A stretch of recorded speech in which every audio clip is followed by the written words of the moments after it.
우리나라 첫 우주 발사체 나로우가 발사 5시간을 앞두고 부품에 문제가 발견돼 발사가 연기됐습니다. 3분기 경제 성장률이 전분기 대비 0.2%를 기록했습니다. 소비자의 경제 상황에 대한 심리를 나타내는 소비자 심리지수가 석 달째 부정적인 상태입니다. 삼성전자가 휴대전화 판매 호조에 힘입어 분기 기준 영업이익 8조 원, 매출 50조 원 시대를 열었습니다. 시청자 여러분 안녕하십니까? 생경제 현장의 최은정입니다. 외국인들의 순매도와 함께 우리나라의 3분기 GDP 성장률이 예상치를 하회했다는 악재가 이어지면서 코스피 지수가 한 달여 만에 1900선을 내줬습니다. 오늘 자세한 마감 시황을 조민규 기자 연결해 듣겠습니다. 안녕하세요. 네, 안녕하세요. 예, 오늘 마감 시황부터 자세히 봐주십시오. 네, 경기 침체 우려가 커지면서 코스피 지수가 1900선 아래로 밀려났습니다. 26일 코스피 지수는 전날보다 33.07포인트, 1.72% 내린 1891.43으로 장을 마감했습니다. 코스피 지수가 1900선 아래로 내려간 것은 지난 9월 6일 1881.24포인트를 기록한 이후 50일 만에 처음입니다. 이날 증시가 비교적 큰 폭의 하락세를 보인 것은 경기 침체 우려 때문입니다. 한국은행이 3, 4분기 국내 총생산이 지난해 같은 기간보다 1.6% 증가하는 데 그쳤다고 밝히자 증시에서는 글로벌 경기 침체가 국내에서도 본격적으로 나타나는 것이 아니냐는 우려가 제기됐습니다. 특히 외국인은 이날에만 1,600억 원 넘게 순매도하는 등 엿새 연속 내던지며 국내 증시에서 이탈하는 모습입니다. 외국인은 금융통화위원회가 기준금리를 인하한 다음 날인 11일부터 이날까지 12거래일 동안 국내 증시에서 총 1조 4,510억 원을 순매도했습니다. 업종별로는 전기전자가 2.26% 떨어졌고 운송장비와 기계업종도 각각 2.16%, 2.46% 급락했습니다. 이 밖에 섬유, 이복, 의약품들도 2%가 넘는 하락세를 기록했습니다. 시가총액 상위 종목 중에서는 기아차가 5.61% 급락한 것을 비롯해 LG화학과 현대모비스, 삼성전자 등 대형주들이 큰 폭으로 떨어졌습니다. 이날 시가총액 상위 30위 안에서는 1.30% 오른 고려아연만이 유일하게 상승했습니다. 예, 증시 조정폭이 상당히 큰데요. 전문가들은 앞으로 증시 흐름을 어떻게 예상하고 있습니까? 네, 우리나라의 GDP 성장률이 크게 떨어진 상황인 만큼 당분간은 국내 증시가 부진을 면치 못할 것이라는 데 무게가 실립니다. 이종우 IM투자증권 리서치센터장은 GDP 성장률 1.6%는 과거 외환위기와 카드채 사태, 금융위기 상황을 제외하고는 찾아보기 어려운 수준이라며 지난달 미국이 3차 양적 완화에 나서면서 기대감이 커졌지만 실망스러운 경제 성장률이 찬물을 끼얹고 있다고 진단했습니다. 김주영 동양증권 투자전략팀장 역시 국내는 물론 해외에서도 경제 성장률이 낮게 나타나면서 글로벌 경기 침체 우려가 커지고 있다며 여기에 환율 하락에 따른 국내 수출 기업들의 실적 우려도 커지고 있어서 당분간 상승 모멘텀을 기대하기는 어려운 상황이라고 설명했습니다. 예, 증시 전망이 어두운데요. 그렇다면 앞으로 어떤 종목들이 약세를 기록될 것으로 전망이 되고 있습니까? 네, 수출 비중이 큰 대표 업종들의 약세가 당분간 지속될 것으로 전망됩니다. 글로벌 경기 침체에 대한 우려가 지속되고 있고 최근 원화 강세 기조마저 이어지면서 수출 감소에 따른 실적 저하가 우려되는 상황입니다. 이에 따라 기아차와 현대차 등 자동차 업종의 약세가 예상됩니다. 최대식 BS투자증권 연구원은 현대차와 기아차는 원달러 환율이 10원 하락할 경우 영업이익이 800억에서 1,000억 원가량 줄어드는 구조라며 환율이 1,100원 선 아래로 떨어지면서 실적 부담이 더욱 커지고 있다고 설명했습니다. 김용구 삼성증권 연구원 역시 최근 원화가 강세를 보이는 반면 엔화가 약세 흐름을 보이고 있다면서 일본과 치열한 경쟁 관계에 있는 자동차와 자동차 부품, 컴퓨터, 반도체 등 분야에서 실적 감소의 우려가 있다고 내다봤습니다. 예, 오늘 증시 관련 소식은 조민규 기자에게 들어봤습니다. 잘 들었습니다. 맞습니다.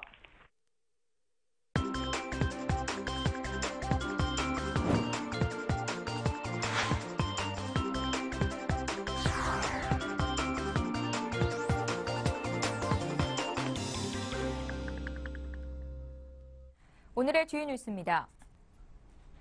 우리나라 첫 우주 발사체 나로우가 발사 5시간을 앞두고 부품에 문제가 발견돼 발사가 연기됐습니다. 오늘 오전 조율래 교육과학기술부 차관은 헬륨가스를 충전하던 중 1단과 발사대 연결 부위가 새는 것이 발견돼 발사일을 연기한다고 밝혔습니다. 교과부와 항공우주연구원에 따르면 헬륨가스를 주입하던 중 나로우 하단 연료 공급 연결 부위의 링 모양 고무 부품이 파손된 것이 발견돼 발사가 중지됐습니다. 로켓을 1단 발사대에서 철수한 뒤 부품 수리를 해야 하는 상황입니다. 이번에 문제가 된 부품은 러시아에서 제작된 것으로 알려졌습니다. 이에 따라 발사 시기는 다음 달로 넘어갈 가능성이 커졌습니다. 3분기 경제 성장률이 전분기 대비 0.2%를 기록했습니다. 한국은행은 오늘 3분기 실질 국내 총생산이 전분기보다 0.2%, 지난해 3분기보다 1.6% 성장했다고 밝혔습니다. 실질 GDP는 1분기에는 전분기 대비 0.9% 성장했으나 2분기에는 0.3%로 떨어졌으며 이번 분기에는 0.2%로 감소했습니다. 전년 동기 대비 성장률도 1.6%로 2009년 3분기 이후 가장 낮은 수준이었습니다. 민간 소비와 수출은 증가세로 전환했으나 설비 투자는 감소세를 이어갔습니다.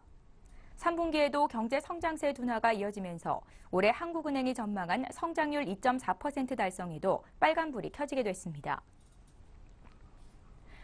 소비자의 경제 상황에 대한 심리를 나타내는 소비자 심리지수가 석 달째 부정적인 상태입니다. 한국은행은 10월 소비자 동향지수가 전월보다 1포인트 떨어진 98을 기록했다고 밝혔습니다. 이 지수가 100을 넘으면 경제 상황을 바라보는 소비자 심리가 낙관적임을 뜻하고 반대로 100을 밑돌면 비관적으로 판단한다는 의미입니다. 소비자 지수는 지난 5월 105까지 올랐으나 6월 이후 매달 하락했고 8월과 9월에는 99로 내려섰습니다. 기대 인플레이션율은 연평균 3.4%로 지난달 수준을 유지했습니다. 삼성전자가 휴대전화 판매 호조에 힘입어 분기 기준 영업이익 8조 원, 매출 50조 원 시대를 열었습니다. 삼성전자는 3분기에 매출 52조 1,800억 원, 영업이익 8조 1,200억 원을 기록했다고 오늘 공시했습니다. 분기 기준으로 삼성전자의 매출이 50조 원, 영업이익이 8조 원을 넘어선 것은 이번이 처음입니다. 삼성전자의 3분기 매출은 사상 최대 실적을 기록한 지난 2분기에 비해 9.6% 증가했으며 영업이익은 20.8% 뛰었습니다. 지난해 3분기와 비교하면 매출은 26.4%, 영업이익은 91.0%를 각각 기록했습니다. 갤럭시 S3 등 고부가 스마트폰 판매가 실적 개선에 1등 공신 역할을 했으며 디스플레이, 소비자 가전 등 전 사업군에서 실적이 고루 개선됐습니다. 다만 주요 메모리 제품 가격이 하락한 반도체 부문만 수익이 감소했습니다. 삼성전자가 3분기 전 세계에서 스마트폰을 5,630만 대 판매하며 판매량 1위 자리를 지켰습니다.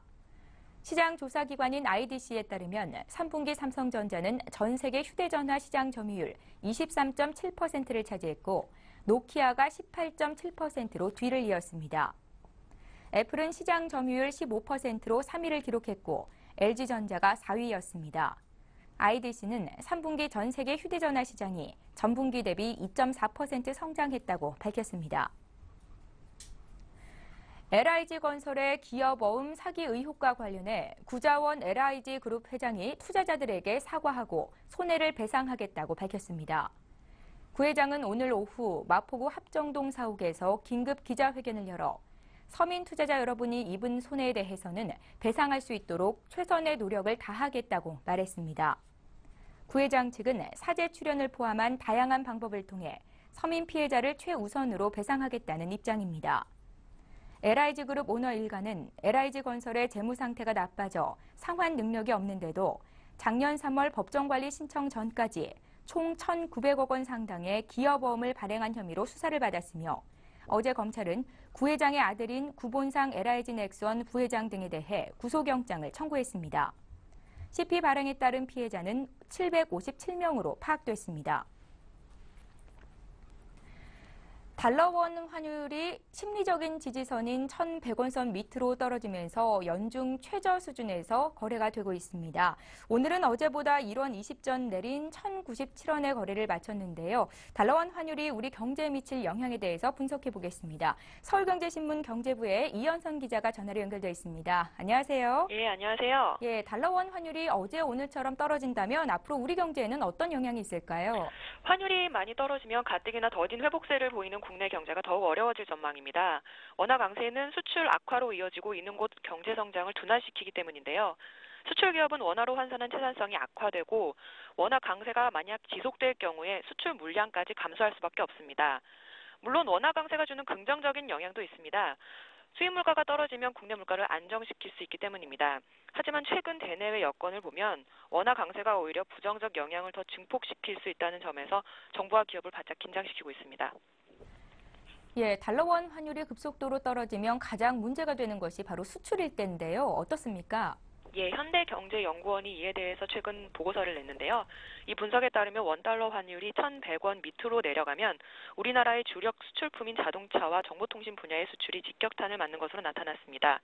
원달러 환율이 10원이 오르면 자동차와 휴대폰의 수출 가격은 10원이 아닌 2.1원밖에 올릴 수 없다는 분석이었는데요. 그만큼 손해라는 뜻입니다. 수출 감소는 무역 수지와 경상 수지 흑자 축소로 이어질 수밖에 없습니다. 예, 그렇군요.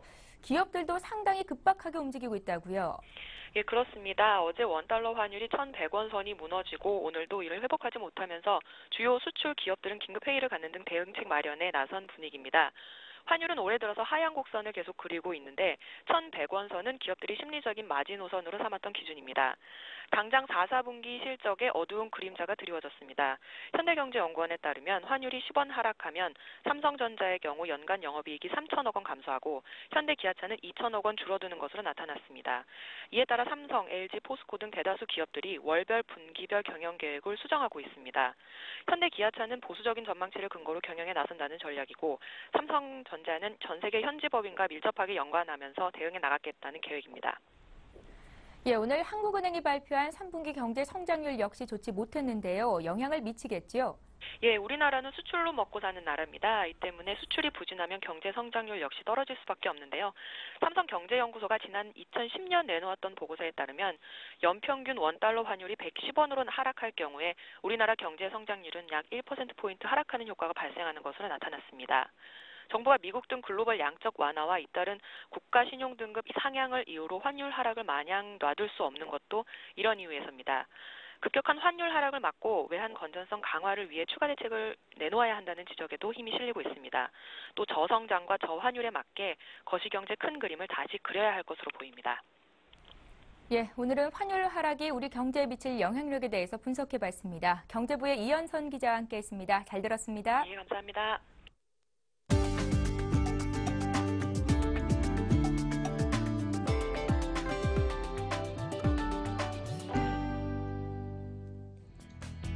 이동통신사들이 내년에는 로봇으로 맞붙을 전망입니다.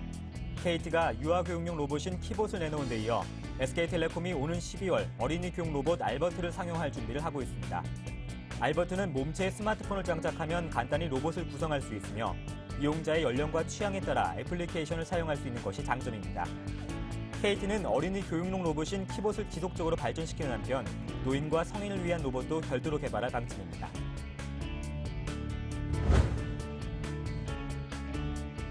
마이크로소프트의 새로운 운영체제 윈도우 8이 전 세계에서 동시 출시됐습니다. 윈도우 8은 기존의 윈도우와는 완전히 다른 사용자 환경을 제공합니다. 모바일 기기의 확산에 발맞춰 스마트폰과 태블릿 PC 등에서도 호환해 사용할 수 있도록 첫 화면을 타일 모양으로 구성했습니다. 터치에 최적화된 새로운 인터넷 익스플로어 10을 탑재했으며 클라우드 서비스 스카이드라이브도 기본적으로 제공합니다. 농심이 기준치를 초과한 발암물질 벤조피렌이 함유된 원료를 쓴 라면에 대해 회수를 시작했습니다. 회수 대상 제품은 얼큰한 너구리, 순한 너구리, 새우탕 큰 사발, 생생우동 등입니다. 현재 대형마트 등 주요 매장에서는 이 제품들이 대부분 팔린 것으로 파악되고 있습니다. 소비자가 집에 해당 제품을 보관하고 있을 경우에는 소매점에서 환불받을 수 있습니다.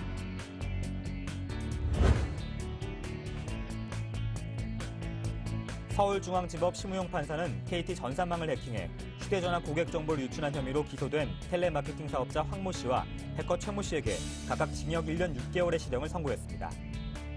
이들은 지난 2월부터 7월까지 KT 고객정보 조회 시스템에 자동으로 접속할 수 있는 해킹 프로그램으로 약 870만여 건의 휴대전화 고객 개인 정보를 유출했습니다.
예, 오늘 생경제 현장은 여기까지입니다. 시청해주신 여러분 고맙습니다.